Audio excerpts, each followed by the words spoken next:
예, 오늘 오전까지만 해도 북미 정상이 긍정적인 발언을 내놓으면서 하노이 핵담판에 대한 기대감이 높았습니다. 하지만 예상과 달리 세계의 담판은 아무런 합의 없이 끝이 나고 말았습니다. 네, 도널드 트럼프 대통령은 기자회견을 열고 합의에 이르지 못한 이유가 제재 완화를 둘러싼 이견 때문이라고 밝혔습니다. 예. 관련 소식 전문가 모시고 짚어보도록 하겠습니다. 김용현 동국대 북한학과 교수, 이인배 협력안보연구원장 자리하셨습니다. 두 분 네, 어서 오십시오. 네, 안녕하세요. 안녕하십니까? 예.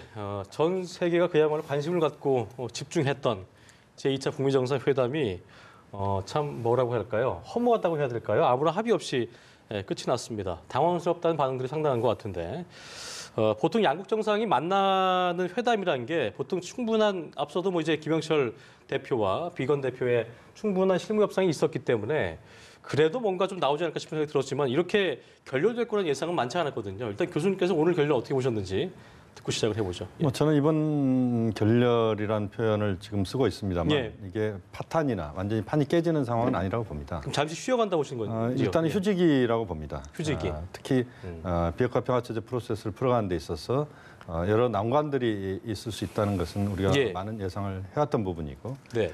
또 비핵화 평화체제 프로세스를 진행하는 과정에서 트럼프 대통령과 김정은 위원장의 입장차가 분명히 있었던 것도 사실입니다. 다만 이제 이번에는 그 입장차들에 있어서 좀 더 가능한 것, 실현 가능한 것들 중심으로 나아가고 제3차, 4차 정상회담에서 좀 더 어렵고 힘든 것들을 단계적이고 동시적인 접근을 하자라고 하는 그런 정도의 합의가 있었기 때문에 이번에 정상회담이 시작됐다 이렇게 봐야 될 것 같고요. 예. 그렇지만 이제 상호 간의 허들을 높이는 이런 상황들이 발생을 했고 트럼프 대통령 입장에서는 아마 미국 내 여론이 급속도로 트럼프 대통령의 정치적 측면에서 여론이 악화되는 상황이 트럼프 대통령의 부담을 많이 준 부분이 있는 것 같고요. 네. 또 김정은 위원장 입장에서도 트럼프 대통령이 지금 김정은 위원장이 생각할 때 그 자신의 기대치에 못 미칠 수 있는 이런 상황에서 김정은 위원장도 더 이상 이것을 진행시킬 수 없는 이런 상황에서 우선은 양 정상이 지금 상황에서는 진행을 시키기보다는 일단 중단을 시키고 네. 그리고 전반적인 내외 정세가 호전되는 이 상황에서 좀 더 그 북미 간의 정상회담의 질을 높이면서 성과를 거두는 쪽으로 가자. 이런 정도의 상호 간에 좀 어려운 결단을 지금 또 한 것이 아닌가 하는 판단입니다. 우리 김 교수님께서는 일단 결렬의 의미에 대해서 정의를 이제 어떤 파탄의 개념은 아니고 휴직이다라고 얘기해 주셨습니다. 우리 이 원장님은 어떻게 좀 그렇게 동의하십니까? 저기 그 교수님 예. 말씀 저도 동의하는 부분은 이거는 파탄은 아닙니다. 예. 일단 서로가 위기 관리는 해왔기 때문에 지난 6월에도 캔슬됐지 않습니까? 그때도 뭐 서로가 그 양 정상이 위기를 관리하면서 다시 대화를 재개시키고 우리도 대통령께서 또 역할도 하셨지만 예. 어쨌든 그렇게 왔기 때문에 이번에 그렇게 해서 완전히 파탄 나지는 않을 겁니다. 우선 첫 번째 그렇고 그럼에도 불구하고 이번에 이 협상 결렬 자체는 굉장히 돌발적으로 이루어진 거는 맞는 것 같습니다. 제가 네. 그렇게 뭐 트럼프 대통령이 아까 그 기자회견 때도 이게 그렇게 막 박차고 나갔느냐 모르니까 그런 건 아니고 아주 좋게 헤어졌다라고 이야기하는데요. 그럼에도 불구하고 그 외신 기자들이 돌발적으로 마무리되었다라고 이야기를 하고 있습니다. 제가 예. 그 이야기 나온 이유를 가만히 보니까 아무리 이 양국 정상 간의 합의가 안 이루어졌다 그래 합의서에 서명을 안 하면 그 낮은 단계가 있거든요. 뭐 공동 기자회견이거나 그러면 아니면은 공동 기도 보도문이라도 같이 발표를 그냥 안 하더라도 그거라도 이제 이렇게 네. 기사들 내게 돼 있는데 그거 전혀 그런 것 없이 이렇게 마무리됐다라는 것 자체는 꽤나 급작스럽게 결정 나서 어쨌든 결렬이 된 거는 맞는 것 같습니다. 다시 말씀드리면 결렬됐다고 해서 뭐 향후 전국이 완전히 희망이 끈이 이제 끊어졌다. 저도 그렇게 보지는 않습니다. 저는 뭐 일시적 후퇴라는 표현을 쓰고 싶은데 이보 전진을 위한 일시적 후퇴. 이보 전진이라는 측면을 지금 이야기하기는 좀 더 상황을 지켜봐야 되겠습니다만 예. 트럼프, 김정은 두 지도자가 현재 국면들 속에서 합의에 이른다고 하더라도 그것이 지속적인 어떤 동력을 얻어내는 데는 네. 환경 자체가 좋지 않다. 네. 트럼프 대통령 입장에서는 미국 내에서 지금 코원 지금 그 여러 가지 청문회 그렇죠. 진행되고 있는 상황에서 요 며칠 사이 급속도로 트럼프 대통령에 대한 그 여러 가지 그 여론이 좋지 않은 상황으로 가고 있고 그렇습니다. 이런 상황에서 어정쩡한 합의를 했을 때 그랬을 때 오히려 후폭풍이 너무 셀 수밖에 없다. 네. 그렇게 본다면 지금 상황에서는 전혀 진전을 이루기보다는 현재 상태에서 일단은 일시적인 정지 또는 후퇴를 하고 네. 그 다음에 상황들을 관리하면서 문제를 풀어가겠다라고 하는 그런 입장이 저는 김정은 위원장에게도 이심전심으로 전달됐거나 또는 그 부분이 저는 내용상 좀 공유가 됐을 법한 내용이라고 보고 네. 그렇게 됐기 때문에 어제까지 또는 어쨌든 전개가 될 수 있는 앞으로 진행되는 과정에서 단계적으로 갈 수 있는 상황조차도 좀 더 지금은 진전을 시키지 않고 중단시키는 이런 쪽으로 판단을 한 것으로 보입니다. 네. 예. 트럼프 대통령은 일단 누차 이야기한 것처럼 오늘도 이야기했죠. 어제 저녁에도 얘기했고 오늘 아침에도 모두에도 이야기했죠. No rush. 서두르지 않겠다는 이야기를 계속 해왔던 부분입니다. 예. 그런 부분은 왜 그러면 서두르지 않아도 된다고 트럼프 대통령은 생각하느냐 하면 일단 제재 국면을 계속 틀어지고 있는 한 협상은 계속 이어질 수 있다라고 믿고 있기 때문에 일단 그러니까 그게 같은 맥락에서 계속 같이 이야기를 해요. 그러니까 서두르지 않겠다. 제재는 계속되고 있다. 대화는 또 계속 반복될 수 있을 것이다. 이 이야기를 단숨에 이야기를 계속 하고 있거든요. 트럼프 대통령은 그렇기 때문에 아마 그 머릿속에는 그런 생각을 하고 있을 겁니다. 그렇게 본다면 이번에 이렇게 협상은 결렬됐지만 조만간에 다시 만날 약속은 안 했다 그럽니다만 조만간에 만날 가능성은 또 있다고 봅니다. 그 시기가 빠르지는 않을 겁니다. 이번에 조금 거칠게 좀 헤어진 것 같아서. 네. 네. 알겠습니다. 한 가지만 더 말씀을 드리면요. 네네. 지금 이제 트럼프 대통령이 두 가지 이야기를 오늘 기자회견에서 했습니다. 저는 매우 중요하다고 보는데요. 하나는 한미 군사훈련 재개를 하지 않겠다는 이야기를 했습니다. 그러니까 기자들이 한미 군사훈련을 그러면 재개하는 것 아니냐, 결렬됐으니까 재개 쪽으로 가는 것 아니냐라고 하는 질문을 할 때 트럼프 대통령은 전혀 그럴 생각이 없다. 물론 비용 문제를 들었습니다만 군사훈련 비용 문제를 들었지만 오히려 그것은 미국 내 여론을 설득하는 차원에서의 비용 문제를 이야기한 것 같습니다. 다른 이유를 대기보다는. 그래서 군사훈련을 하지 않겠다는 이야기를 했고 그다음에 제재를 강화할 것이냐는 질문이 있었는데 절대 그런 생각을 갖고 있지 않다.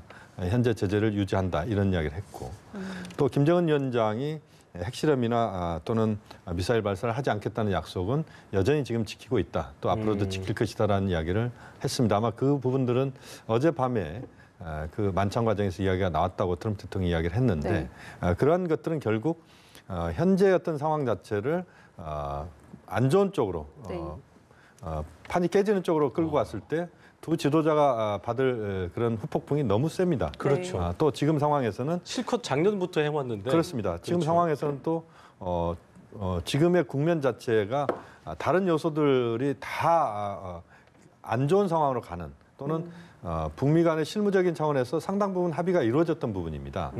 비핵화와 관련된 핵 사찰 플러스 알파 또 제재 완화와 관련된 부분에서 이 부분들이 물론 가장 중요한 부분이지만 이것들이 정리가 안 되고 나머지는 다 됐기 때문에 그 동력들을 다시 한번 살리는 그런 쪽으로 방향을 잡을 가능성이 매우 높다고 봅니다. 네, 예. 어쨌든 오늘 결렬이 되긴 했지만 후퇴의 의미는 아닐 것이다라고 두 분 다 공통적으로 말씀해 주신 것 같은데요. 근데 궁금한 게 어제 이제 만찬 전에 김정은 위원장이 지난 8개월에 대해서 많은 고민과 인내가 필요했다라고 밝혔잖아요. 그런 예. 것들을 봤을 때는 좀 다소 급한 그런 마음이 있지 않았었나라는 생각도 들었는데 과연 김정은 위원장이 만약에 시간이 좀 길어진다면 김정은 위원장의 인내가 어디까지일지도 좀 궁금하거든요. 교수님은 어떻게 보세요? 김정은 위원장이 이제 어제 밤에 발언 중에서 지금 말씀하신 그 인내라고 하는 부분을 저도 굉장히 주목을 했고요. 예. 오늘 아침에 김정은 위원장의 이 모두 발언 속에서 보면 1분의 시간도 아깝다는 이야기를 했습니다. 그것은 이제 트럼프 대통령은 조금 시간을 여유 있게 또 김정은 위원장은 빨리 그런 측면도 하나 있고 또 오늘 회의에 있어서 그야말로 북미 간의 최고 지도자 간의 담판이 매우 중요하다라고 하는 것을 또 보여준 측면도 있는 것 같습니다. 네. 그렇게 보면 상당히 김정은 위원장도 이번 회담에 임하는 자세가 굉장히 비장했다 이렇게 봐야 되는데 예. 다만 이제 김정은 위원장의 인내와 관련된 부분을 이야기할 때 네. 저는 김정은 위원장이 추가적인 핵실험이나 또는 미사일 발사와 같은 그런 행동을 하지 않을 거라고 봅니다. 그것은 미국의 군사훈련 중단과 상호 연관돼 있고 또 그 과정에서 제재를 또 강화시킬 수 있는 빌미를 줄 수도 있습니다. 그렇기 때문에 현재 상태를 유지하면서 뭔가 새로운 것들을 모색하는 이런 작업들이 저는 김정은 위원장에게서 있을 거라고 보고 저는 김정은 위원장의 서울 답방도 우리는 저는 비관적으로 볼 상황은 아니라고 봅니다. 왜냐하면 이 서울 답방이 북미 정상회담으로 가는 징검다리 역할을 해낼 수 있다면, 그러니까 제3차 북미 정상회담의 성과를 위해서 기능할 수 있다면 김정은 위원장은 서울 답방을 서두를 수도 있다라고 보고 또 남북 차원에서 특사 파견의 교환이랄지 또 지금 이제 문재인 대통령과 트럼프 대통령이 정상회담 이야기를 꺼냈습니다. 한미 정상회담 빨리 하자라는 이야기를 꺼냈는데 여러 이런 직접 또는 간접 대화를 통해서 현재 어떤 상황들을 관리하면서 문제를 풀어가는 그런 농익은 어떤 상황들을 만들어낸다라면 네. 저는 이 국면은 분명히 돌파할 수 있다고 봅니다. 예. 그럼 뭐 저는 전 세계- 사실은 예. 어제 김용 교수님 말씀하셨지만 제가 어제 인내라는 말 하전에 그 말 전에 있는 말이 무슨 말이냐면은 네. 그 많은 의혹과 의심이 계속 있어 왔다라고 이야기를 하는 부분이죠. 그래서 인내가 필요했다는 거고 오늘 아침에도 비슷한 이야기를 합니다. 모두 발언 때 보면은 지금까지 했던 여러 가지 조치가 있었는데도 불구하고 거기에 대해서는 평가를 제대로 안 해주고 있다라는 이야기를 하지 않습니까? 저는 그 말을 들으면서 이번에 미국이 요구하는 수준의 그 북한 핵 포기의 액션이 안 나올 가능성이 어제 저녁부터 대단히 높다라는 생각을 했는데 바로 그 이유입니다. 그러니까는 지금까지 했는 것만 해도 충분히 많이 했는데 왜 안 믿어주냐, 왜 의혹을 가지고 있느냐 이야기를 어제도 하고 오늘 아침에도 하길래 김정은 위원장은 이미 밝힌 동창리 미사일 발사실과 핵실험장 그리고 영변 핵시설 여기 더 이상 카드는 절대 안 내놓을 가능성이 높구나라고 생각을 했거든요. 그렇다면은 미국에서 받으려고 그러면 비건이 이미 벌써 지난달에 이야기를 했죠. 네. 스탠퍼드 대학에서 그 이상이가 있어야 된다라고 이야기했는 부분이 있었는데 거기에 대해서는 안 나올 가능성이 높다. 그러면은 일단 서로 간에 요구하는 부분이 안 맞을 수 있겠다. 네. 반대로 경제 제재 부분 관련돼 가서 김정은 위원장 그분이 굉장히 급하게 한시도 급하다는 이야기가 사실 저는 그렇게 받아들였거든요. 제재 문제에 대해서 빨리 좀 풀고 싶어하는 그런 마음이었다고 보는데 네. 반면에 트럼프 대통령 같은 경우에는 경제 제재 쪽에서는 끝까지 인색하게 털어잡고 있으면서 정치적 보상들을 해주려고 많이 시도를 한 것 같다. 연락사무소나 종전선언에 준하는 불가치 믿음 평하든 그 정도 선언을 가지고 해올 것 같다. 플러스 해가지고 앞서 말씀하신 것처럼 네. 연합훈련을 또 지속적으로 이 로키로 계속 가져가는 것들 등등으로 하려고 그랬었는데 김정은 위원장은 미국의 이 정도 가지고는 김정은 위원장도 받기 어려웠을 것이고 트럼프 대통령도 김정은 위원장이 이 정도의 핵포기 가지고는 받기 네. 어려웠을 것이고 그러니까 이번에 협상이 결렬될 수밖에 없었다라고 보는 거죠. 그러니까 교수님 보실 때도 잠깐 동호 반복이 되겠습니다만 하나만한 서명이나 어떤 합의보다는 그럴 바에는 그냥 그 결렬이 낫다 이렇게 두 사람이 생각을 했다. 불쾌하지 않은 선에서. 근데 이제 그렇게, 거기에 하나 예. 우리가 추가해야 될 부분이 있습니다. 어제까지 또는 최근 며칠 전까지의 상황으로 본다면 네. 예. 한반도 비핵화 평화체제 프로세스를 풀어가는 데 있어서 2차 정상회담에서 어제 오늘 정도의 나눈 대화 그러니까 직접적으로 핵 폐기와 관련된 부분 플러스 알파 이 문제 정도를 제외하고는 나머지 부분들은 정리가 됐던 부분들입니다. 그 이야기는 결국 그 미국 내의 그 트럼프 대통령에 대한 부정적인 여론이 물론 그 동안에도 있었지만 네. 이게 굉장히 급작스럽게 지금 상승하면서 트럼프 대통령을 상당히 운신의 폭을 좁혀버렸다. 네. 그런 차원에서 지금 상황에서 그런 미국 내에 상당한 트럼프 반 트럼프 여론이 고조되고 있는 손상에서 말씀하신 그 정도 수준의 합의를 갖고 갔을 때 트럼프 대통령이 정치적으로 많은 부분에 상처를 입을 수밖에 없다. 그러니까 트럼프가 내상이 심해질 것을 좀 두려운 부분도 있었겠군요. 저는 그 부분도 분명히 계산이 있었다고 있었군요. 봅니다. 예. 그러니까 지금은 왜 갑작스럽게 되다가 그러니까 북미가 정상회담을 하면서 문제를 풀겠다고 하는 의지를 서로 최고 지도자가 서로 네. 확인을 했기 때문에 정상회담이 네. 열린 거 아니겠습니까? 그런데 이제 그 중간에 변수들이 한두 개가 끼어들었다고 봐야 될 것 같고. 오히려 좀 신중론으로 바뀌었다라는 그런 저는 말씀이신 이제 거죠? 트럼프 대통령이 상당히 신중한 그 입장을 갖게 됐고 네. 또 어제 오늘 보면은 서두르지 않겠다는 이야기를 몇 번에 걸쳐서 합니다. 오기 전에도 비슷한 그렇습니다만 말을 이제 하잖아요. 와서 더욱 더 이제 그런 얘기를 많이 하죠. 그렇죠. 근데 그래서 지금 교수님께서 말씀하신 걸 비춰봤을 때, 네. 그럼 만약에 상황입니다만 국내 여론이 지금 좀 좋지 않았다면, 괜찮았다면 이번에 뭐라도 서명을 했을까요? 사실은 트럼프 대통령의 그 독특한 그 스타일이 있기는 합니다만 예. 이 국가 안보와 관련돼 있는 이 대사가 이렇게 하루 이틀의 상황들의 국내 여론들의 변화, 국내 트럼프 대통령으로 봐서는 좀 치명적일 수 있는 그런 상황이긴 합니다만 네. 그것들이 그렇게 크게 결정적으로 영향 미쳤을까에 대해서는 저는 회의적입니다. 그렇습니까? 물론 예. 아까 김용 교수님 100% 공감하는 부분이 훨씬 더 조심은 했을 겁니다. 이게 괜히 서투르게 그 합의를 들고 갔다가는 오히려 더 가뜩이나 어려운데 더 어려워질 수 있겠다라는 판단을 해서 하기는 조심스러워졌을 것 같기는 합니다만 저는 그보다 더 큰 이유 중에 하나는 뭐냐면 예. 앞서 앵커도 말씀을 하셨지만 이 사전 실무 협상 단계에서부터 지금 이야기 나오는 게 원래 이 미국 측에서 이번에 2차 정상회담을 추진하는 프로세스는 이 탑다운 방식이나 바텀업 방식을 선호했었거든요. 네. 그렇게 차근차근 실무 단계에서 다져오고 나서 정상회담 때 서명하려고 준비를 했었는데 그래서 계속 그걸 요구했다가 안 됐죠. 안 되다가 폼페이오 국무장관이 10월 달에 김정은 위원장을 만나서 실무의 워킹 레벨에서의 협상을 하자라고 해서 그제서야 동의는 했는데 그러고도 불구하고 최선희는 한 번도 비건과 만나지를 못했지 않습니까? 북한이 거부한 거거든요. 그러면서 사실은 계속 이 실무 단계에서 협상이 늦어지게 되었고 그런 것들이 이런 결과를 가져올 수밖에 없었고 급기야 지난 주말이었습니까? 주초였습니까? 미국 고위 관리들에서 나오는 말이 개념화가 맞지 않는다는 이야기를 했지 않습니까? 비핵화에 대한. 네. 그 이야기 언제 나온 이야기냐면은 6월달 정상회담 하기 전에 판문점 회담할 때 일주일 전에 나온 이야기가 바로 그 이야기였습니다. 비핵화 개념이 서로가 맞지 않아서 고생을 하고 있다라고 해서 그것 때문에 1차 합의 때도 그 아주 추상도가 높은 합의밖에 안 나왔는데 2차 때도 똑같은 이야기가 나왔길래 이게 합의가 굉장히 어려워질 수 있겠구나라고 저는 판단했던 거죠, 아침에. 네, 예. 말씀해주신 그 톱다운 방식과 관련해서 사실 이렇게 중요한 문제를 정상들이 결정을 하겠지만 또 막상 테이블에 가면은 주위에 있는 어떤 수행원들이나 보좌관들의 어떤 얘기를 들을 수밖에 없잖아요. 그래서 궁금한 게 어제 또 화제가 됐던 게 매파인 볼턴 보좌관이 온다 안 온다 이런 문제로 논란이 되다가 결국은 왔는데 혹시 어떤 결정적인 결정을 할 때 옆에서 볼턴 보좌관의 어떤 얘기를 조금 더 반영을 했다든지 그런 결정적인 역할을 했다든지 혹시 뭐 그런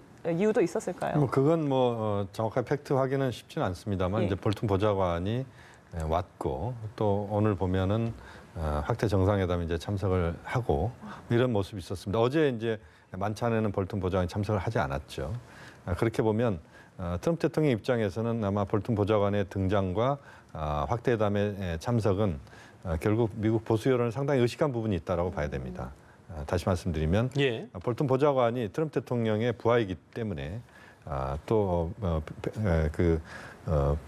화이트하우스 그러니까 백악관의 실질적인 어떤 보좌관의 일원이기 때문에 트럼프 대통령의 입장과 반하는 그런 그 정리를 지금 정상회담 선상에서 할 수는 없다고 봅니다. 예. 그렇지만 어쨌든 미국 보수 여론은 충분히 의식한 이런 차원에서 볼튼 보좌관이 배석했다 그렇게 네. 이야기는 할 수 있을 것 같습니다. 알겠습니다. 저는 그 볼턴의 역할이 이번에 저는 있었다고 저는 보는 편인데요. 예. 왜냐하면 볼턴의 목소리가 전혀 없었죠. 이제 2차 정상회담을 준비하면서 전혀 목소리를 없었죠. 내지를 그렇죠. 않았는데 예. 목소리를 내지 않은 것과 일을 안 한 것과는 다른 이야기거든요. 사실 백악관에서 그 국가안보 보좌관 하면서 일을 안 할 수는 없죠. 지금 그래서 계속 어드바이스를 하고 자료를 챙겨서 보고하는 일은 볼턴의 몫입니다. 국무장관의 몫이 아니라 해왔어서 여러 가지 사항들을 계속 체크하고 있었을 텐데요. 제가 볼 때 이번에 볼턴의 역할은 플랜 B를 준비하러 간 게 저는 역할이었다고 봅니다. 다시 말하면 미국이 요구하는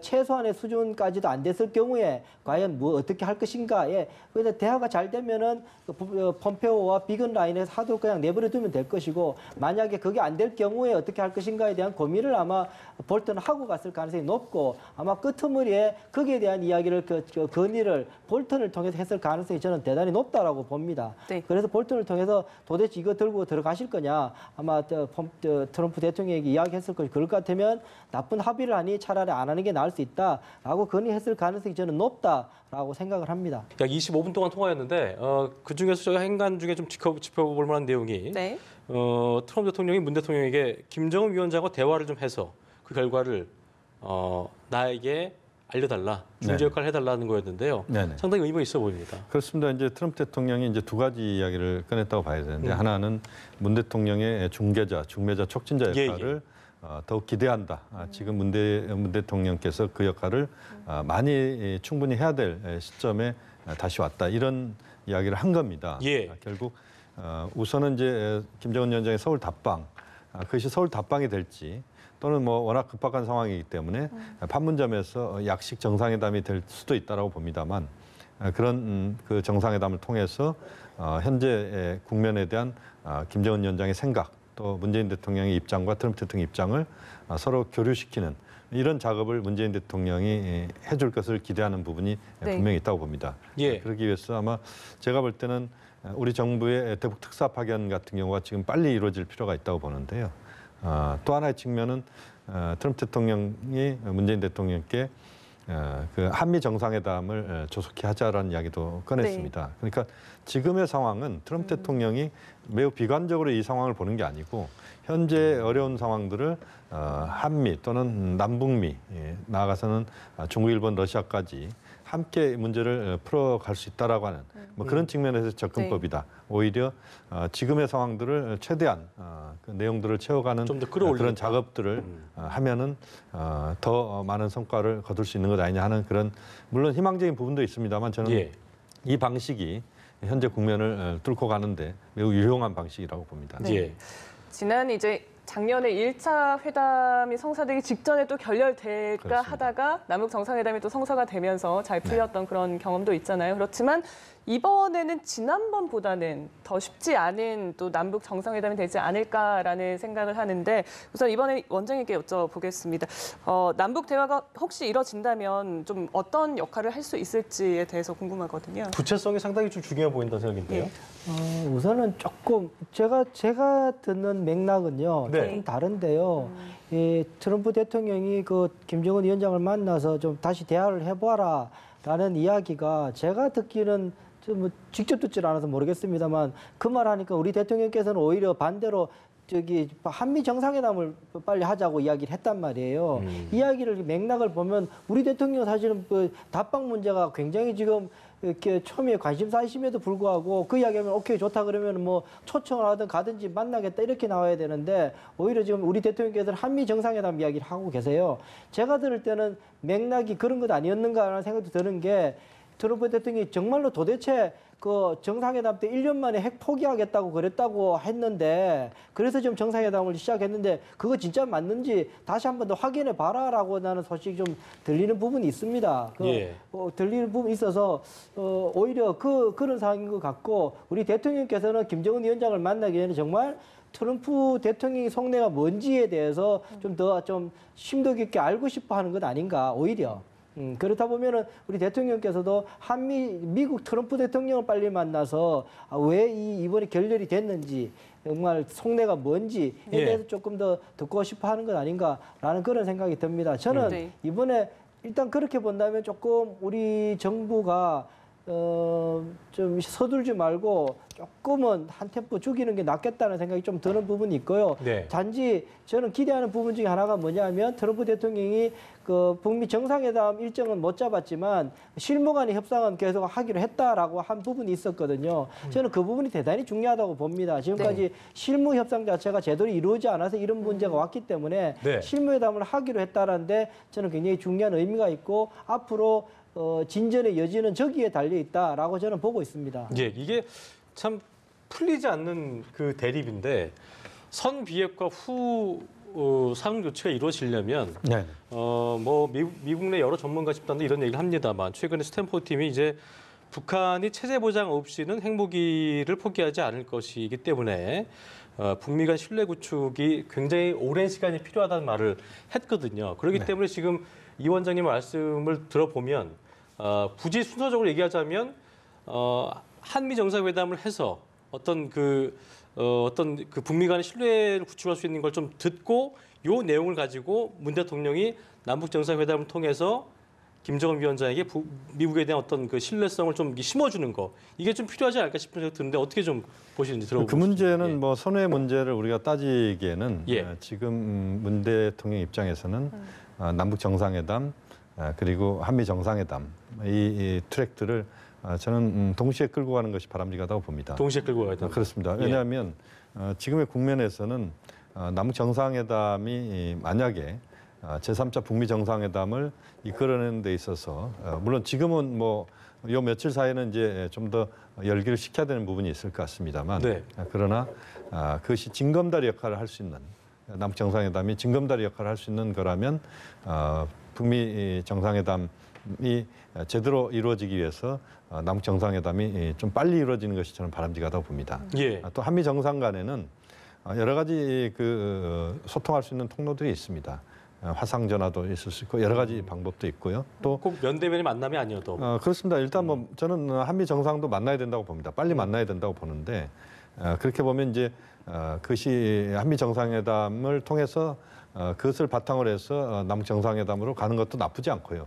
또 한편으로는 한미 정상회담을 지금 당장 하는 것도 중요하지만 오히려 남북 정상회담에서의 성과를 얼마만큼 우리가 북미 정상회담으로 끌고 갈 수 있느냐, 제3차 북미 정상회담으로 끌고 갈 수 있느냐 하는 그런 부분에 대한 가능한 모든 노력들을 기울이면서 문제를 풀어가는 것도 좋겠다. 네. 또 남북 간에는 뭐 정상 간에 지금 핫라인이 만들어져 있습니다. 한 번도 사용하지 않았습니다만 예. 우선 핫라인을 좀 가동시키고 그리고 특사 파견을 통해서 또 상황들을 또 관리할 수 있으면 관리를 하고 그다음에 또 남북 정상회담이 지금 그 서울 답방은 거의 확정적으로 그 돼 있고 날짜의 문제는 앞으로 조금 유동성이 있을 것 같습니다만 네.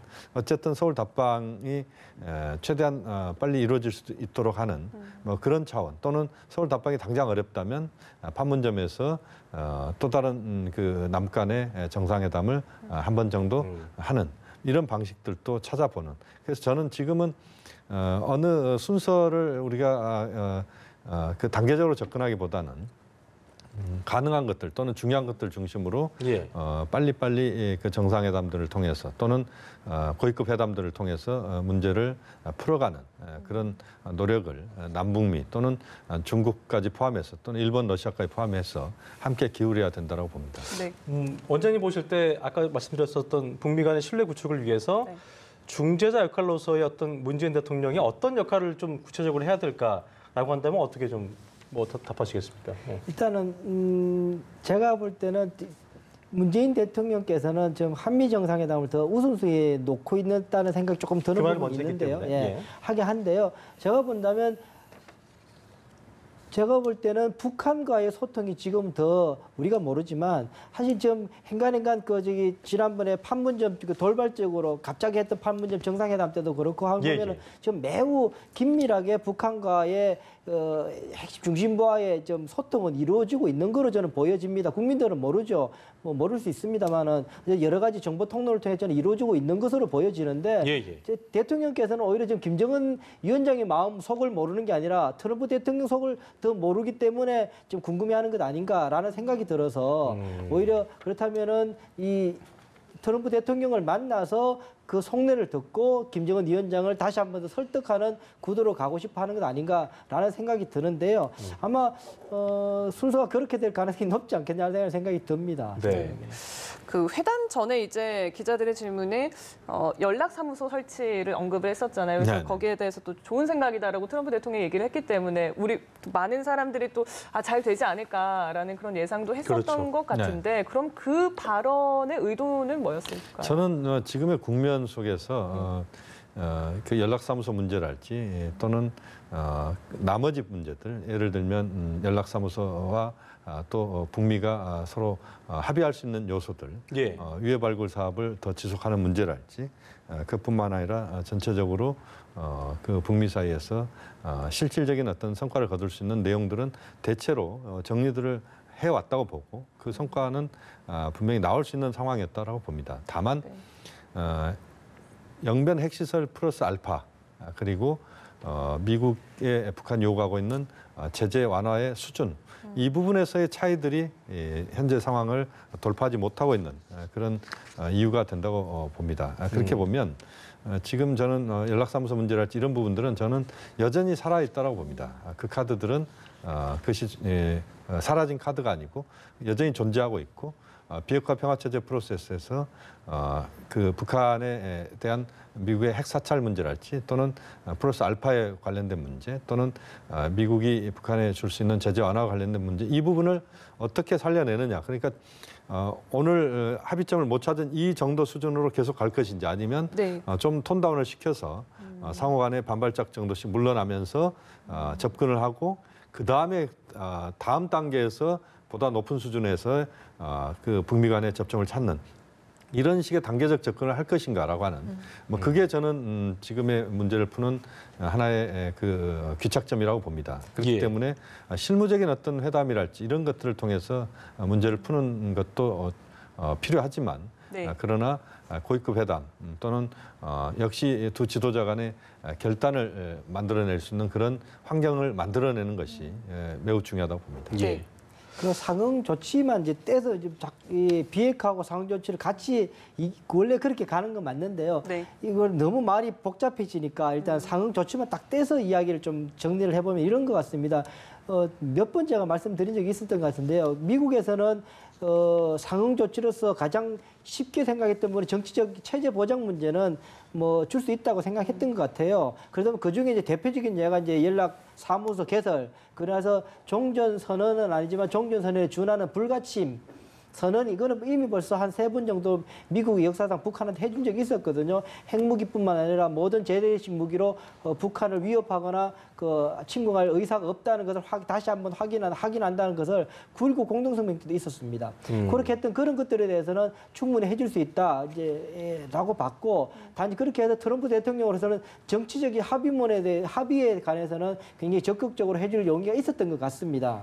반면에 그럼에도 불구하고 앞서 제가 말씀드린 것처럼 경제 제재 부분에 대해서는 가장 굉장히 인색했기 때문에 북한하고 이 이익 구조가 맞지 않았던 것 아닌가. 오히려 지금 상에서는 체제 보장과 관련돼 있는 정치적 약속을 김정은 위원장이 원하는 것이 아니라 제재 해제를 통해서 경제가 좀 숨통 트이는 것을 더 원했기 때문에 예. 서로가 지금 안 맞고 있었던 거다라고 생각이 드는 부분이죠. 보니까 네. 이게 오늘 그 얘기가 어긋난 부분을 좀 들여다보면 북한 같은 경우는 영변 폐기와 그 어떤 전면적 제재 해제를 제시한 건데, 이걸 이제 미국이 거부한 거로 볼 수 있을 텐데, 중요한 것이 보니까 이제 영변 외에도 대륙간 탄도미사일들이 어떤 플러스 알파 비핵화 조치를 요구했잖아요. 그리고 네. 또 우리는 뭐 많은 사람들이 모르고 있었지만 또 영변 핵시설 이외에 뭐가 있다라는 말을 해서 북한이 이것에 대해서 좀 놀랐다는 말을 하기도 했는데, 이 부분은 어떻게 보시죠? 좀 더 양측 간에 좀 더 터놓고 서로 간의 어떤 조치, 원하는 것들을 얘기하고 오픈할 필요가 있는데 뭔가 더 숨기는 게 있다는 생각이 또 들 수도 있기 때문에 미국 입장에서는. 다만 이제 미국은 영변 핵시설 플러스 알파, 특히 HEU를 비롯한 북한이 드러내지 않은 새로운 시설들, 예. 여기에 대해서 미국이 어느 정도 확인하고 있을 것이다라고 하는 것은 북한도 이미 알고 있는 부분들입니다. 이미 알고 있었다. 그러니까 물론 그것을 다 알고 있는 건 아니지만 네. 차이는 분명히 있겠죠. 그러니까 북한이 미국이 이 부분들을 알고 있을 거라고 하는 부분을 보다 넘어선 그런 차원에서 미국이 더 많은 것들을 알고 있었을 그러니까 수도 놀랐다는 있다고 얘기는 봅니다. 알고 있는 것, 예상한 것 이외의 걸 더 많이 알고 있다. 뭐 그렇게 이제 예. 해석할 수도 있을 것 해석하자면. 같은데요. 예. 이제 그 과정에서 지금 이제 미국 입장에서 가장 고민스러웠던 부분들 중에 하나가 고농축 우라늄을 생산하는 시설입니다. 그 과거에 보면은 남아프리카 공화국이 그 국제 원자력 기구에 고농축 우라늄 시설을 그때 신고했을 때 그 우리로 치면 어린이 놀이시설, 그러니까 유이시설의 지하에 있었습니다. 그것이. 그만큼 이제 은닉하기가 쉽고 또 그렇게 넓은 지역이 아니면 지상이나 지하나 어디서든지 고농축 우라늄은 작동할 수 있습니다. 전력만 제대로 공급이 되고 예. 쉽게 말씀드리면 통돌이 세탁기 수천 개를 한꺼번에 돌린다라고 보면 됩니다. 그렇게 보면 그 작업들을 하는 데 있어서 네. 북한은 영변 외에 다른 지역에서도 그 작업을 하고 있을 법합니다. 왜냐하면 지난번에 그 해커 박사한테 영변에 있는 그 시설은 공개를 했습니다. 그런데 공개를 했다는 것은 한두 개의 시설이 더 있다고 하는 걸 전제하지 않겠습니까? 그런 부분에서 미국은 HEU, 고농축 우라늄을 생산하는 시설에 대해서 굉장히 집중을 했던 것이고 그것을 이번에 미국이 발견했는지에 대한 여부는 확인하기는 어렵지만 네. 그렇게 보면 그 부분에서 미국이 이제 북한에게 자료를 들이댔을 가능성도 있다. 네. 다만 그러나 북미 간에 그런 미국이 새로운 시설들을 확인하고 있었을 것이다라고 하는 부분들의 상당 부분은 북한도 확인하고 있었고 그렇게 보면 지금 상황을 보면 전체적으로 미국과 북한 간의 신뢰를 서로 쌓을 수 있는 부분들에서 부족한 부분들은 분명히 있죠. 그리고 미국도 이런 상황들을 예상했을 겁니다. 그러나 그것 때문에 이번에 그 3차, 제2차 북미 정상회담이 그 성과를 거두지 못했다라고 그것만으로 단정하기에는 다른 요소들, 그러니까 주변 환경적 요소들, 네. 미국 내 요소들, 또 트럼프, 김정은 두 지도자가 갑자기 높아진 이 허들을 넘어서는데 네. 상당히 부담을 느끼는 이런 상황들이 작용했다고 봅니다. 그렇죠. 그러니까 그런 그 영변 핵시설 중요합니다. 영변 핵시설 포기하는 것만 해도 저는 굉장히 중요하다고 봅니다. 그 핵 폐기 절차에 있어서. 그러면 그것만 해서는 안 되는 거죠. 그래서 트럼프 대통령이 왜 그것만 해서는 안 되느냐 하면은 제가 판단하기로 최대치로 잡아도 영변 핵시설이 갖는 북한의 핵 능력은 30% 정도 수준인 것 같습니다. 그냥 말씀드린 건 아니고요. 그 영변에 있는 H 고농축 우라늄 생산 시설이 해커 박사가 봤을 때 2,000개 원심 분리기가 있었는데 예. 그것을 그 지역을 다시 위성 촬영을 해보니까 2배로 늘어났다고 이야기를 하고 있습니다. 그러니까 4,000개 수준이 되거든요. 그 좀 더라도 6,000개까지 바라보는 경우가 있는데 강선이라는 곳에 가면은 거기 저 평양과 남포 중간에 있는 곳에 벌써 미국 정보 당국이 발표했던 부분입니다. 거기는 그 영변의 핵시설의 2배의 그 우라늄 농축 시설이 있다라고 이야기를 하는 거죠. 그렇게 한다 그러면 이미 벌써 영변과 합쳐가지고 30%밖에 안 되거든요. 영변 시설이. 그 지금까지 밝혀진 것만 공개된 것만 해도 예. 그렇게 한다면은 이제 트럼프 대통령은 당연히 영변은 중요하긴 하지만 그걸로 이 핵 동결, 핵 포기로 보기는 어려우니 그것까지 일단은 내놔라라고 이야기하고 있는데 네. 그래서 누차 계속 이야기하고 있는 부분이 신고라도 제대로 해라. 실상은 알아야지 그다음부터 그걸 어떻게 처리할 것인가 협상이 되는데 신고 자체가 안 돼 있으니까 그것이 굉장히 중요한 문제일 수밖에 없는 상황인 거죠.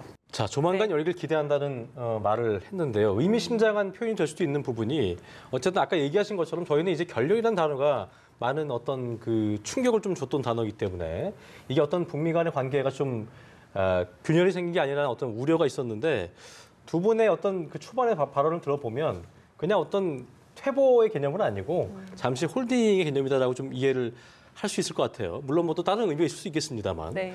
그런 점에서 지금 조만간 만나게 되길 기대한다고 했으니까 뭐 3차 정상회담을 뭐 멀지 않게 기대해 볼 수 있을지 일단 두 분의 의견 좀 들어보겠습니다. 네. 먼저 김 교수님. 예. 3차 정상회담을 위해서는 이제 몇 가지 풀어야 될 조건이 과제들이 있겠죠. 있습니다. 예. 물론 이제 가장 중요한 것은 오늘의 결과에 대한 복귀를 해야죠. 예. 북미 지도자가 충분히 하면서 예. 뭐가 문제였는지에 대한 정리를 해야 된다고 봅니다. 그것이 환경적 요인인지 아니면 한반도 비핵화 평화체제 프로세스를 풀어가는 데 있어서 지금의 어떤 핵 사찰 플러스 알파, 그다음에 제재 완화와 관련된 이런 직접적인 문제가 가장 중요하게 작동했는지 네. 이것들에 대한 그 전반적인 검토와 그것을 해소하는 작업이 병행되면서 문제를 풀어가야 된다고 봅니다.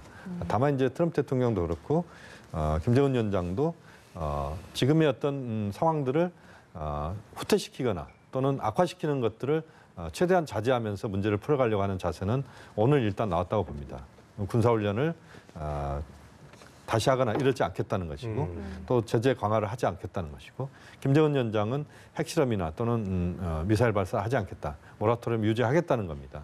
그렇다면 이제 그것에 기반해서 문제를 풀어가야 되는 것이고 그렇게 보면 저는 그 북미 정상회담이 미국의 어떤 정치적 상황까지 고려해서 본다면 네. 최대한 빨리 열리는 게 좋겠다.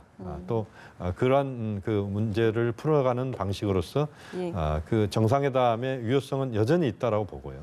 물론 이제 그 전에 고위급 회담이나 또는 여러 경로를 통해서 서로 지금 차이가 나는 부분에 그 메꾸는 작업이 필요하다고 봅니다만 예.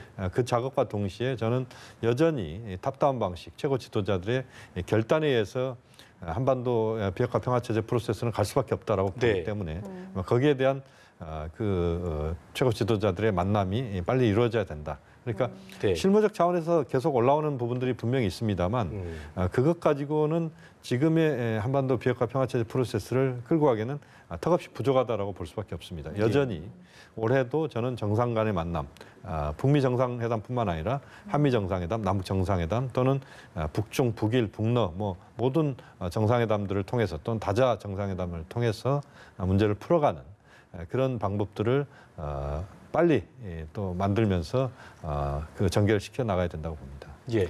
그럼 뭐 이럴 겁니다. 지금 제 비유를 하자면 저 양 정상은 집을 짓자라고 합의는 한 것 같아요.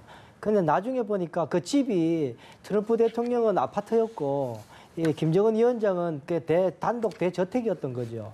그러니까 야 이제 설계도 만들어야 되니까 가져 좀 해보자. 그러니까는 엉뚱하게 시작하는 거죠. 이 말이 사실 비핵화의 개념이 안 맞는다라고 이야기해볼 수 있는 부분이거든요. 네. 비핵화의 개념을 맞추려고 그러면은 실무 협상을 아주 치밀하게 해야 되는 부분인 거죠. 그걸 해야 되는데 그것을 사실 제가 볼 때는 북한의 책임입니다. 북한이 그걸 지금 소홀하게 안 해왔습니다. 그렇기 때문에 이번에 아마 김정은 위원장을 그것을 절실하게 깨달았을 겁니다. 트럼프 대통령도 이번에 기자회견 하면서 비핵화에 대해서 서로가 좀 생각이 달랐다라고 이야기를 하고 있지 않습니까? 그것이 다르면은 절대 합의 이룰 수 없다는 것을 김정은 위원장도 좀 알았을 것 같습니다.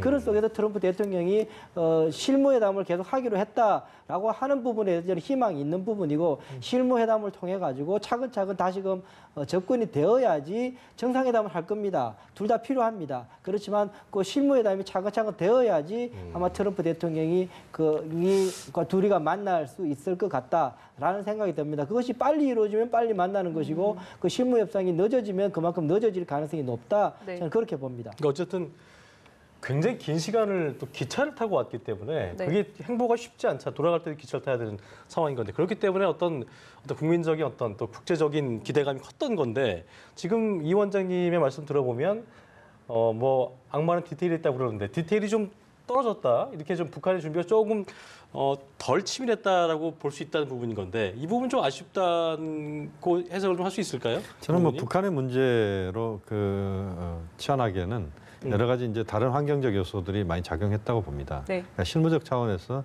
북미 간에는 분명히 줄다리기가 있었고 예. 또 그 과정에서 실무 수준에서 해낼 수 있는 작업들은 저는 다 했다고 봅니다.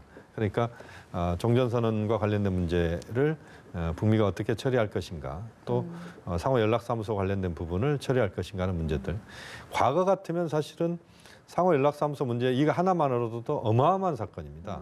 그런데 이번에 이제 연락사무소 그다음에 종전선언 그리고 그 비핵화 평화체제 프로세스의 가장 중요한 영변 핵시설 플러스 알파 그리고 제재 완화 관련된 문제 이런 문제들을 다 같이 지금 다루는 과정 아니겠습니까?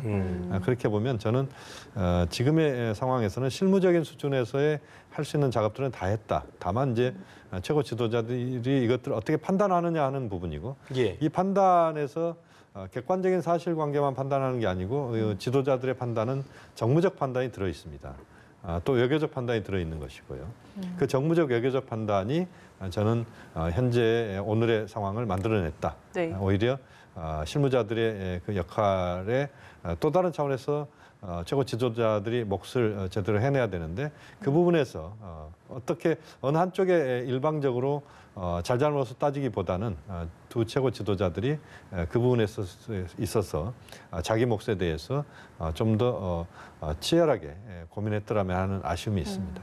예. 어떻게 보면 좀 실무적인 차원에서 좀 아쉬움이 있었다. 있었다라는 그런 말씀이신 것 같은데 그 앞서서 국내 그 미국 정치 상황에 대해서 짚어주셨잖아요. 그래서 미국이 이제 내년 대선을 앞두고 있는 상황이어서 아무래도 이렇게 중요한 이벤트가 있기 때문에 정치적인 소용돌이는 더 심해질 수도 있을 것 같은데 그렇다면 그런 상황에서 북미 간의 어떤 변화가 있으려면 과연 어떤 것들이 필요할까요? 그 실무적인 차원에서의 어떤 조율이라는 것이 구체적으로 어떤 건지 좀 궁금해요. 저는 실무적인 부분은 조금 이제 제가 말씀드린 것과 이제 다른 이야기인 것 같은데요. 예. 저는 실무적인 차원에서의 역할은 뭐 앞으로도 중요하죠. 그리고 이제 그 부분은 대단히 중요하다고 보는데 오히려 여전히 더 중요한 것은 최고 지도자들의 결단인 것이고 이 결단을 제대로 만들어낼 수 있도록 최대 실무적인 차원에서 많은 그 조력을 해야 된다고 봅니다. 그러니까 한반도 비핵화 평화체제 프로세스 이 과정은 역시 탑다운 방식의 이 과정 자체는 결국 최고 지도자들이 얼마나 객관적인 판단을 할 수 있느냐 하는 여부고 그 판단을 위해서 많은 조력자들의 역할이 필요한 것이라고 봅니다. 그렇게 보면 여전히 저는 탑다운 방식은 유효하다고 보고 예. 현재 국면들을 돌파하는 데 있어서 한반도의 비핵화 문제 또 평화체제를 만들어가는 데 있어서는 역시 그런 최고 지도자들의 어떤 그 공감대를 만들어가면서 문제를 풀어가는 예. 그 접근법 그리고 그것을 실무적으로 보좌하는 보조적 역할 이것이 결합돼야 된다고 봅니다. 네. 네. 제가 누차 말씀드리지만 오늘 결렬이 균열이 아니려면 일단 트럼프 대통령은 부정적인 뉘앙스를 풍기지 않았기 때문에 북한의 공식 반응이 중요합니다. 북한이 과연 부정적인 워딩을 내놓는다면 또 이게 또 결이 다를 수 있기 때문에 북한의 공식 반응은 어떻게 나올 거라고 좀 비슷하게 나올 거라고 보시는 거예요? 그거 앞에 하기 조금 하고 해도 될까요? 예, 예. 그러니까는 지금 상황에서 이제 트럼프 대통령이 국내 정치 상황 때문에 이 북미 관계에 영향을 미칠 거다라고 지금 이야기를 하고 있는데 사실은 지난 11월 중간 선거 전에도 굉장히 그런 이야기가 많았었죠. 중간 선거가 있기 때문에 그 전에 북미 정상회담도 할 것이고 그때 무리해서라도 뭔가 그랬었죠. 합의를 내놓을 예. 것이고 사실은 그렇게 안 됐지 않습니까? 저는 사실은 대통령은 그냥 정치인은 아닙니다. 선거 기간 속에서는 정치인의 후보였지만 그 대통령직을 수행한 프레지던시, 그 대통령직을 수행하는 순간부터는 정치인이면서 정책가입니다. 정책가라는 이야기는 국가 공동체에서 문제를 해결하는 역할을 감당해야 되는 자이거든요. 그렇게 봤을 경우에 그 트럼프 대통령을 굳이 너무 외향적인 환경, 정치적인 환경을 두고만 보는 것은 굉장히 무리할 수 있습니다. 저도 청와대에서 일해 봤습니다만 사실은 그 정치적 고려가 굉장히 그렇게 높지 않습니다. 뭐 정무수석실에서 그걸 많이 하고 큰 비율을 합니다만. 차지하지 않는다는 거죠. 네, 어떤 그 이제 시기 때 되면 그거를 많이 하고 그런 유혹이 있죠. 정치적인 효과가 어떻게 가져올 것인가. 하지만 또 나머지 큰 부분은 정책가로서 정책 이반자, 정책 추진자로서 국가 공동체가 갖는 문제를 어떻게 해결할 것인가에 대한 고민을 하고 있습니다. 3차 회담을 하기 위해서 오늘 어떤 결렬에 대한 네. 복귀가 필요하다고 아까 이제 교수님께서 말씀하셨는데 북한의 공식 반응 어떻게 나올까요? 궁금하네요. 예. 일단은 김영 교수님 아까 중요한 말씀 해주셨는데 어쨌든 양 정상 양국은 어쨌든 판을 깨는 쪽이 모든 책임을 다 떠맡아야 되기 때문에 예, 예. 판을 깨진 않을 거라는 전제에 100% 공감합니다. 그럼에도 불구하고 북한 김정은 위원장은 국내 정치적인 부담은 분명히 있을 수밖에 없습니다. 아시다시피 이번에 이 하노이를 떠나면서 대대적으로 홍보를 하고 했기 때문에 북한 주민들도 그렇죠. 다 알고 하기 때문에 예. 꽤나 꿈에 부풀어 있는 그런 네. 상황인데 그런 상황 속에서 아무것도 없이 이제 빈손으로 돌아가게 가야 되는 상황이기 때문에 일단 거기에 대한 정치적인 명분은 획도 확보를 해야 되는데요. 그렇게 본다면 제가 볼 때 판은 깨지 않으면서 정치적 명분을 해결해야 되는 그 중간선에서 뭔가 조치가 필요하다고 보는데 그것이 제가 볼 때는 미국에 대해서 굉장히 강도 높은 비난들은 나올 겁니다. 공화국 압살 정책 때문에 지금 어려워지고 있다. 비난이 나올 것이다. 하지만 그러면서 이제 하면서 좀 갈라치기를 할 가능성은 있습니다. 트럼프 대통령에 대해서는 절대 비난하지는 않을 겁니다. 그래서 그 참모들이 의심과 의혹을 거두지 않고 있어서 이러한 문제가 그 이야기 벌써 미국의 북한에서는 통전부에서 꽤 많이 나왔던 이야기입니다. 예, 예, 예. 외무성도 그 이야기 나왔었고요. 했기 때문에 그 이야기를 계속하면서 폼페오 이야기, 볼튼 이야기가 나올지는 모르겠습니다만 어쨌든 참모들이 굉장히 이게 못된 짓을 하고 있어서 이 위대한 지도자 트럼프 대통령도 지금 제대로 지금 그러니까 판단 못 하고 있다. 북한에 대한 할수 의심을 있겠다. 거두지 않고 있다. 뭐 네. 이런 식의 기조로 그러니까 미국의 압살 정책은 저 참모들 때문에 이루어지고 있어서 지금 굉장히 우리가 어려움을 겪고 있다. 그러나 트럼프 대통령에 대한 비난을 하지 않을 가능성이 있다. 그 선에서 정치적 명분을 회복하기 위해서 노력할 거다라는 것이고 또 하나는 사실은요. 노동신문 신년사 때 나왔던 이야기가 뭐냐면은 자력갱생이 민족 부흥의 복음이다라고 이야기를 해놨어요. 예. 저는 그걸 보면서 올해 만약에 협상이 굉장히 어려워질 경우 제재가 안 풀릴 경우라도 어쨌든 최대 마지노선 끄트머리에는 자력갱생이라는 걸 통해서라도 체제를 버텨내겠다라는 선전선동은 이미 준비해 놓고 있구나라는 생각을 하고 있었거든요. 그렇다면 대대적으로 자력갱생 코드를 열심히 당분간은 많이 이야기할 가능성도 좀 있겠다. 두 가지로 갖겠다 생각이 듭니다. 예. 네. 앞서서 저희 이제 김정은 위원장이 묵고 있는 숙소도 연결해서 상황을 좀 지켜봤는데 어쨌든 예. 지금은 좀 조용히 있는 것 같습니다. 오기 전에 반대파를 숙청하기도 했었잖아요. 그만큼 강력한 의지를 가지고 왔던 것 같은데 과연 북한 내부 반응이 어떨지도 궁금하거든요. 교수님 좀 어떻게 보세요? 북한 내부 반응이 뭐 공개적으로 외부로 드러나거나 그것이 그러니까 김정은 위원장의 이번 외교 활동을 비판적으로 접근하는 그런 반응이 나오지는 않을 겁니다. 아무래도 이제 북한 김 위원장은 내부에서는 비판하지 못하겠죠, 그렇죠? 그렇죠. 예. 북한 내부에서는 이번 상황 전개에 대해서 김정은 위원장의 판단에 대해서 긍정적인 그런 해석을 내놓는 조선중앙통신이나 노동신문의 반응이 나올 걸로 봅니다. 다만 지금 국면에서 김정은 위원장이 트럼프 대통령을 상당히 비판하는 그런 기사들은 저는 그렇게 세게 나오지는 않을 거라고 봅니다. 수위를 조절. 그렇습니다. 수위를 조절하는 것이고, 그러니까 김정은 위원장도 현재 국면이 그 판을 깨거나 또는 과거로 역전하거나 하는 그런 상황은 절대 아니라고 볼 것이고, 지금의 국면에서 미국에 대한 서운함을 분명히 표시할 거라고 봅니다. 또 트럼프 대통령이 김정은 위원장 때문에 깨졌다라고 하는 뉘앙스를 또 보인 게 사실이거든요. 제재 완화랄지 뭐 이런 부분에서 김정은 위원장이 좀 과도하게 자신 입장을 드러냈다 이런 표현들이 간접적으로 나왔습니다. 네. 그렇게 보면 아마 북한 언론이나 이쪽에서는 트럼프 대통령에 대한 트럼프 대통령이 지금 현재 상황들을 어렵게 만드는 요인으로 이야기할 가능성은 높습니다. 그러나 예. 그것은 말로써 하는 것이고 전체적으로 현재 국면을 깨지 않기 위해서 좀 더 신중하게 북측도 접근할 가능성이 높다. 그렇게 보여집니다. 어쨌든 비판을 하긴 할 거지만 톤 다운을 해서 어떤 판을 깰 만한 어떤 예전의 원색적인 비난 같은 그렇습니다. 건 나오지 않을 것이다. 그렇습니다. 라는 것이죠. 어쨌든 그 미국과 북한이 두 분께서 예상하신 대로라면은 앞으로도 계속 이제 잠시 홀딩일 뿐이지만 앞으로 걸어 나갈 길이 창창한 상황인 건데 두 나라가 현 시점에서 척 부딪히고 있잖아요. 대립각을 세우고 있기 때문에 어쨌든 어느 쪽에선 양보도 필요하고 또 그에 상응하는 조치가 필요한 상황인 건데 가장 두 나라가 선택할 수 있는 이상적인 길이 어떤 것인지에 대한 거를 두 분께 여쭈면서 저희가 마무리를 지어볼까 합니다. 먼저 김 교수님께서 한 말씀 뭐 좀 쉽지 않은 질문이긴 합니다만 굉장히 어려운 해주시죠. 예. 이야기일 수도 있지만 그렇게 또 어렵지 않은 이야기일 수도 있습니다. 예. 왜냐하면 지금까지 북한과 미국이 거의 한 1년 지금 한 3개월 정도 더 앞으로 당긴다면 문재인 대통령의 취임 직후부터 예. 사실 비핵화 평화체제 프로세스에 대한 많은 노력을 해온 게 사실입니다.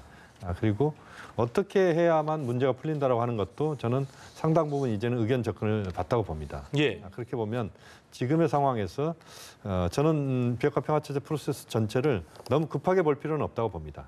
시간이 좀 필요하다는 말씀이신 그렇습니다. 거죠? 시간도 필요하고 첼리길도 한 걸음부터 그렇게 보면 지난번 6.12가 그때 큰 틀에서의 어떤 통큰 결단을 이루어냈다면 이번에는 그 비핵화 평화체제를 실질적으로 가는 길에 있어서 여러 가지 해결하거나 또는 매우 신중하게 접근을 해야 된다는 교훈을 이번에 얻고 그다음 제3차 북미 정상회담을 통해서 실질적인 어떤 조치들을 보다 구체적으로 해나갈 수 있는 그런 환경을 만들고 북한과 미국이 서로 좀 더 구동존의의 자세로 좀 더 진지하게 접근해 나간다면 네. 또 주변국들이 그 역할을 돕고 문재인 대통령께서 중요한 어떤 그 중개자 촉진자 역할을 해낸다면 저는 현재 상황을 돌파하는 것뿐만 아니라 비핵화 평화체제 프로세스의 궁극적인 달성도 저는 충분히 가능하다라고 봅니다. 예, 네. 이인배 원장님도 의견 주시죠. 저는 예. 이렇게 말씀드리고 싶습니다. 지금의 비핵화 프로세스의 점이 선으로 연결되어야 된다. 저는 그런 생각이 듭니다. 선으로 연결돼야 된다. 무슨 말씀이냐면 사실